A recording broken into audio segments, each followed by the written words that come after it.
సుమన్ టీవీలో మీ business promotions కోసం ఈ కింది నెంబర్ను సంప్రదించగలరు.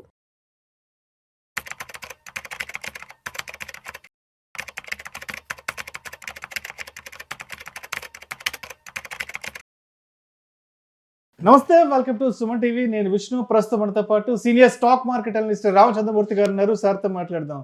రామచంద్రమూర్తి గారు నమస్తే సార్. నమస్తే Vishnu garu. Welcome to Vishnu talks and welcome to Suman TV. Thank you అండి. And welcome to weekend market outlook analysis. Yes, ఒక్కసారి వాటి మార్కెట్ క్లోజింగ్ ఎక్కడో చూద్దాం. 14th August 2026 Friday weekend. Sensex విషయానికి వస్తే 70 పాయింట్ల నష్టంతో 78,900 వద్ద క్లోజ్ అయింది.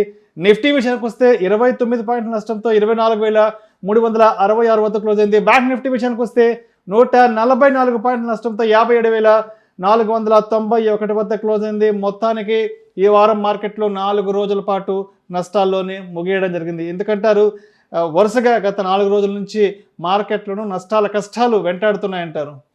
యాక్చువల్గా అండి, పెద్ద నష్టాలు అంటే అంతకుముందు చూసుకుంటే మనకి 200 పాయింట్లు 300 పాయింట్లు లాస్ ఉండేది.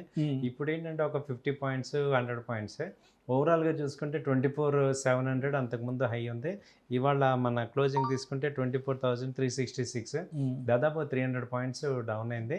ఇది యాక్చువల్గా అయితే చాలా రోజుల తర్వాత మార్కెట్స్ 2300 నుంచి 1000 పాయింట్స్ పెరిగాయి కాబట్టి కొంత ప్రాఫిట్ బుకింగ్ అయితే జరుగుతుంది. మేజర్ రీజన్ ఏంటంటే, మళ్ళీ మనం రెగ్యులర్గా మాట్లాడే రీజనే క్రూడ్ ఒకటి మేజర్. అది ఎక్కడ మార్కెట్లో ఏం జరిగినా అదొక రీజన్ రెడీగా ఉంటుంది. మేజర్ రీజన్ అదే అవుతుంది. $90 మళ్ళీ వెళ్ళింది. ఇవాళ 87, 88 మధ్యలో ఉంది. యాక్చువల్గా 70 ఉండేది మొన్న లాస్ట్ మంత్, మళ్ళీ పెరిగింది. సో మేజర్గా ఏంటంటే ఈ ట్రంప్ ఉన్నంత వరకు అన్సర్టనిటీ అనేది క్లియర్ అలాగే కంటిన్యూ అవుతున్నాయి. ఆయన ఎక్కడ చూసినా కానీ కంట్రీస్ సేమ్ ఇంపాక్ట్ జరుగుతుంది. సో ఇప్పుడు మళ్ళీ ఇరాన్తో ఒక క్లారిటీ రాలేదు. మొన్న అప్పుడు ఒక ఎంఓయూ వచ్చిందన్నాడు, అది 60 రోజులు అయిపోయినాయి. బట్ ఇంకా ఎక్కడ కూడా వాళ్ళ క్లారిటీ రాలా. మేము హార్మోజ్ని మేము కంట్రోల్ చేసామంటున్నారు, కానీ ఏది అయితే అవుట్పుట్ అర్థం కావట్లేదు. సో దాంతో ఇంకా అదే స్టేల్మేట్ కంటిన్యూ అవుతుంది. యుద్ధం అయితే జరగట్లేదు, కానీ ఆ స్టేల్మేట్ అయితే కంటిన్యూ అవుతుంది. దానివల్ల ఇండియన్ మార్కెట్స్ కూడా కొంత ప్రాఫిట్ బుకింగ్ అయితే జరుగుతున్నాయి. ఎందుకంటే వీకెండ్ రిస్క్ తీసుకోవడానికి లాస్ట్ 2 days హాలిడేస్ కదా, దానిలో ఏమైనా జరగచ్చు అని ఒక రకమైన రిస్క్ ఎవర్షన్ కింద వస్తున్నారు అనమాట. సో తర్వాత చూసుకుంటే వాళ్ళ టాప్ గెయినర్స్లో మేజర్గా వచ్చి వాళ్ళ ఎల్జీ ఎలక్ట్రానిక్స్ బాగా పెరిగింది, దాదాపు 10% పెరిగింది. అలాగే జీ ఎంటర్టైన్మెంట్ 5% పెరిగింది. ఎల్జీ ఎక్విప్మెంట్ కూడా 5%. అలాగే సిమెంట్ ప్రాజెక్ట్ కూడా 5% పెరిగింది.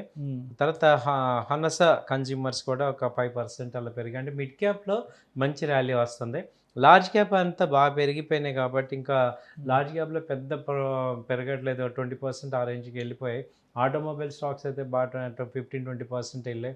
అలాగే బ్యాంకింగ్ కానీ ఫైనాన్స్ కానీ ఈ స్టాక్స్ అని ర్యాలీ వచ్చాయి.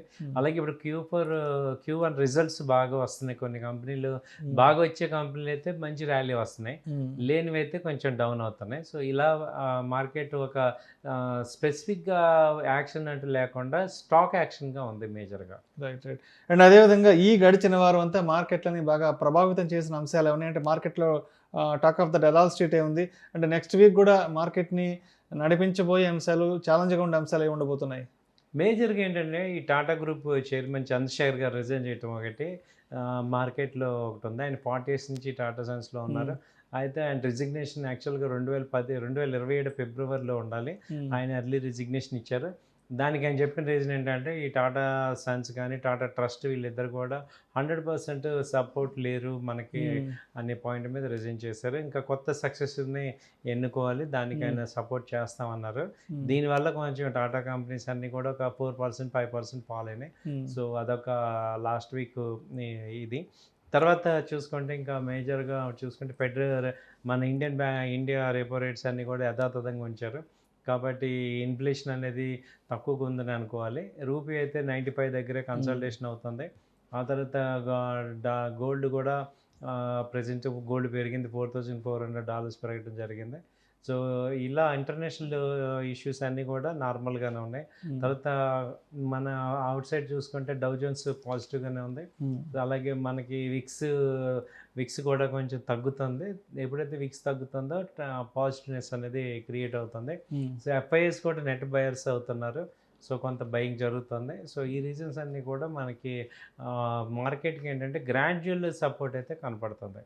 ఇమ్మీడియట్గా ర్యాలీ రావడానికి కావాల్సిన ట్రిగ్గర్స్ రాలేదు, కానీ సో ర్యాలీ రావడానికి కావాల్సిన సంసిద్ధతగా ఉంది ప్రజెంట్ మార్కెట్ అంతా. గ్రౌండ్ రెడీ చేస్తుంది. ఎనీ టైం ర్యాలీ వచ్చే ఛాన్సెస్ కనపడుతున్నాయి.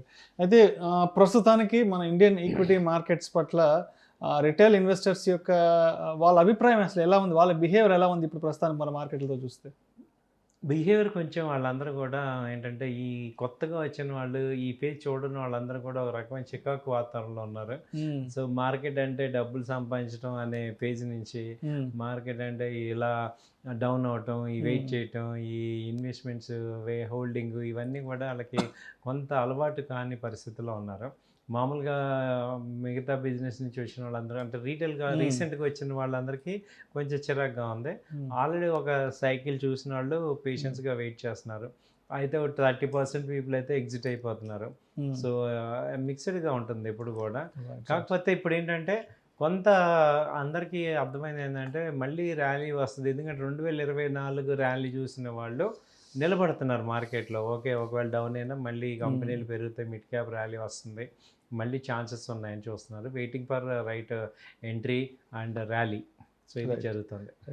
సో రామచంద్రమూర్తి గారు, అంటే ప్రస్తుతానికి మార్కెట్లు ఎలా ఉన్నాయంటే వారంలో ఏదో ఒక రోజు 2 రోజులు కొంత గ్రీన్లో క్లోజ్ అవుతున్నాయి, మిగతా 3-4 రోజులు రెడ్లో నెగిటివ్గా క్లోజ్ అవుతున్నాయి. కాబట్టి ఇక్కడ ఒక ఇన్వెస్టర్ యొక్క సైకాలజీ కానీ ఒక ట్రేడర్ యొక్క సైకాలజీ ఎలా ఉండాలి? ఎందుకంటే మార్కెట్లు ఎప్పుడు ఎలా ఉంటాయి అని చెప్పడానికి ఎవరి దగ్గర ఎలాంటి రీజన్ దొరకట్లేదు. రేపు పాజిటివ్గా క్లోజ్ అవుతాయా నెగిటివ్గా క్లోజ్ అవుతాయా అని చెప్పడానికి ఎవరికి ఎలాంటి క్లూ, ఎక్కడ చిన్న క్లూ దొరకట్లేదు. కాబట్టి ఈ టైంలో ఇన్వెస్టర్ లేదంటే ఒక ట్రేడర్ ఎటువంటి ఒక సైకలాజికల్ స్ట్రాటజీతో ముందుకెళ్ళాలండి? ఇప్పుడు ఏంటంటే సైకలాజికల్గా డబ్బులు సంపాదించాలి డైలీ అనే థాట్ని వదిలేయాలి. సో ఒక short term point swing trades work out అవుతున్నాయి. 1 వీక్ 10 డేస్ ట్రేడ్స్ అలా వర్కౌట్ అవుతున్నాయి. అంటే బాగా స్ట్రాంగ్ కంపెనీస్ డౌన్ అయిన టైంలో ఇన్వెస్ట్ చేసుకుంటే buy and dips strategy work out అవుతుంది. సో ఇంట్రాడే స్ట్రాటజీ అసలు ఫెయిల్ అవుతున్నారు కంప్లీట్గా. ఎందుకంటే ఈ రోజు ఎలా ఉంటుంది అర్థం, ఆప్షన్స్ అయితే చాలా దారుణంగా ఉంది. ఆప్షన్స్ అయితే బయర్స్ కిల్ అయిపోతున్నారు, సెల్లర్స్ కూడా సక్సెస్ రేట్ 50% ఉంది. పవర్ కాంట్రాక్ట్స్ సెల్ చేస్తే కానీ టెన్షన్ లేకుండా ఉంది. కానీ అక్కడ మూవ్మెంట్ చూస్తుంటే ఇప్పుడు బ్యాంక్ నిఫ్టీ చూడండి, రోజు 500 పాయింట్లు మూవ్ అవుతుంది, కానీ నెల మొత్తం చూస్తే అదే 2000 గ్యాప్లోనే ఉంది. సో అదే రేంజ్ బాగా ఉంది దీనిలో మార్కెట్లో. కాబట్టి రేంజ్ మార్కెట్లో హ్యాండిల్ చేయాలంటే క్వాంటిటీ తగ్గించుకొని ప్రాఫిట్స్ కూడా తగ్గించుకొని, ఇది రేంజ్ మార్కెట్ కాబట్టి ఎక్కువ ప్రాఫిట్స్ రావు. సో స్వింగ్ ట్రేడ్లో వస్తాయి. సో స్వింగ్ ట్రేడ్కి వెళ్తే బెటర్. సో ఇప్పుడు ఆల్రెడీ ఫెస్టివల్ సీజన్ నడుస్తుంది. ఆగస్ట్ నుంచి పెద్ద ఎత్తున మనకి నెక్స్ట్ ఒక 4 to 5 months వరకు ఫెస్టివల్ సీజన్ నడుస్తుంది. అండ్ మార్కెట్లో మనీ రొటేషన్ కూడా పెరిగే సీజన్ ఇది. అంటే పబ్లిక్ అంటే అప్పటి వరకు బ్యాంకుల్లో బీరువాలో ఉన్న డబ్బులు మార్కెట్లోకి వచ్చే టైం ఈ సీజన్ అనేది. సో ఇప్పుడు ఈ సీజన్ దృష్టిలో పెట్టుకొని మార్కెట్లో మనీ రొటేషన్, మనీ ఫ్లో ఎక్కువ ఉంటుంది. కాబట్టి మనం ఇన్వెస్ట్ చేసుకోవడానికి ఈ టైంలో సరైన సెక్టార్స్ కానీ కంపెనీస్ ఏమున్నాయంటారు? మన ఆడియన్స్కి only for the educative and knowledge sharing purpose మాత్రమే. This is not for any recommendation అనే టిప్స్ కూడా కాదు, జస్ట్ ఫర్ ద నాలెడ్జ్ పర్పస్గా చెప్పండి. అలాగే తప్పకుండా అండి. ఎందుకంటే ఈ నెక్స్ట్ వచ్చే కమింగ్లో ఎలక్ట్రికల్ వెహికల్స్కి ఎక్కువ డిమాండ్ ఉంది. కాబట్టి ఆ షేర్లు కొంచెం పెరిగే ఛాన్స్ ఉన్నాయి. ఈథర్ కానీ, తర్వాత టీవీఎస్ మోటార్ కానీ, హీరో మోటార్ కానీ, అలాగే టాటా మోటార్స్, ఎలక్ట్రికల్ వెహికల్స్ అయితే బాగా ఉన్నాయి. అందులో దసరాకి దీపావళికి సేల్స్ ఎక్కువ ఉంటాయి. నెక్స్ట్ వచ్చి గార్మెంట్స్, స్టైలిష్ గార్మెంట్స్కి ట్రెండ్ కానీ ఫుట్వేర్ గార్మెంట్స్ ఎక్కువ ఉంటుంది, వీటికి ఎక్కువ ప్రిఫరెన్స్ ఉంది. తర్వాత ట్రావెలింగ్ బాగా చేస్తారు. Exactly. So travelling business Sankranti వరకు కూడా ట్రావెలింగ్ మంచి మాన్సూన్ టైము, వింటర్ సీజన్ కాబట్టి. తర్వాత ఫార్మా రోగాలు ఎక్కువ వస్తాయి. ఈ వర్షాలతో రోగాలన్నీ మలేరియాలు, డెంగ్యూలు అన్ని స్టార్ట్ అవుతాయి కదా. తర్వాత ఫైనాన్స్ ఇండస్ట్రీ బాగా వస్తుంది. Like Bajaj finance, Shriram finance.